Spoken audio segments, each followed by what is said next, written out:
Exode, chapitre 14.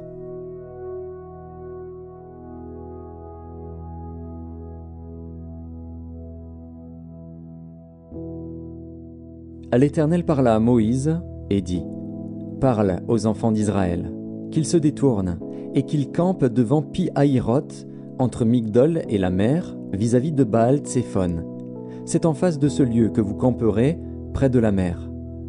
Pharaon dira des enfants d'Israël : ils sont égarés dans le pays, le désert les enferme. J'endurcirai le cœur de Pharaon, et il les poursuivra. Mais Pharaon et toute son armée serviront à faire éclater ma gloire, et les Égyptiens sauront que je suis l'Éternel. » Et les enfants d'Israël firent ainsi. On annonça au roi d'Égypte que le peuple avait pris la fuite. Alors le cœur de Pharaon et celui de ses serviteurs furent changés à l'égard du peuple. Ils dirent : « Qu'avons-nous fait en laissant aller Israël, dont nous n'aurons plus les services ?» Et Pharaon attela son char, et il prit son peuple avec lui. Il prit 600 chars d'élite et tous les chars de l'Égypte. Il y avait sur tous des combattants. L'Éternel endurcit le cœur de Pharaon, roi d'Égypte, et Pharaon poursuivit les enfants d'Israël. Les enfants d'Israël étaient sortis la main levée. Les Égyptiens les poursuivirent, et tous les chevaux, les chars de Pharaon, ses cavaliers et son armée les atteignirent campés près de la mer, vers Pi-Hahiroth, vis-à-vis de Baal-Tséphon. Pharaon approchait. Les enfants d'Israël levèrent les yeux, et voici, les Égyptiens étaient en marche derrière eux. Et les enfants d'Israël eurent une grande frayeur et crièrent à l'Éternel. Ils dirent à Moïse : « N'y avait-il pas des sépulcres en Égypte, sans qu'il fût besoin de nous mener mourir au désert ? Que nous as-tu fait en nous faisant sortir d'Égypte ? N'est-ce pas là ce que nous te disions en Égypte ? Laisse-nous servir les Égyptiens, car nous aimons mieux servir les Égyptiens que de mourir au désert. » Moïse répondit au peuple : « Ne craignez rien, restez en place, et regardez la délivrance que l'Éternel va vous accorder en ce jour, car les Égyptiens que vous voyez aujourd'hui, vous ne les verrez plus jamais. L'Éternel combattra pour vous, et vous, gardez le silence. » L'Éternel dit à Moïse : « Pourquoi ces cris ? Parle aux enfants d'Israël, et qu'ils marchent. Toi, lève ta verge, et tends ta main sur la mer, et fends-la. Et les enfants d'Israël entreront au milieu de la mer à sec. Et moi, je vais endurcir le cœur des Égyptiens, pour qu'ils y entrent après eux.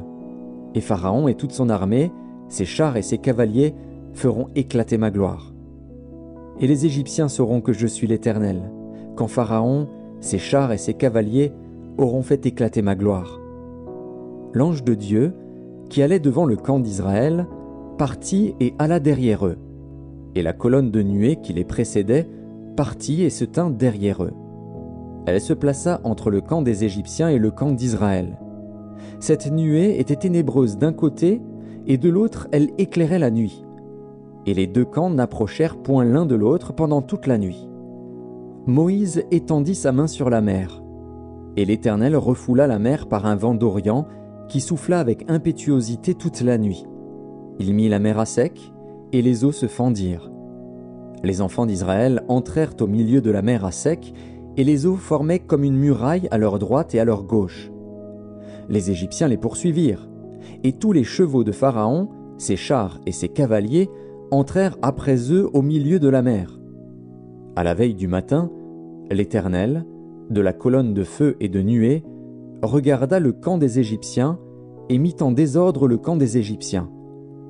Il ôta les roues de leurs chars et en rendit la marche difficile. Les Égyptiens dirent alors : « Fuyons devant Israël, car l'Éternel combat pour lui contre les Égyptiens. » L'Éternel dit à Moïse : « Étends ta main sur la mer, et les eaux reviendront sur les Égyptiens, sur leurs chars et sur leurs cavaliers. » Moïse étendit sa main sur la mer, et vers le matin, la mer reprit son impétuosité, et les Égyptiens s'enfuirent à son approche. Mais l'Éternel précipita les Égyptiens au milieu de la mer.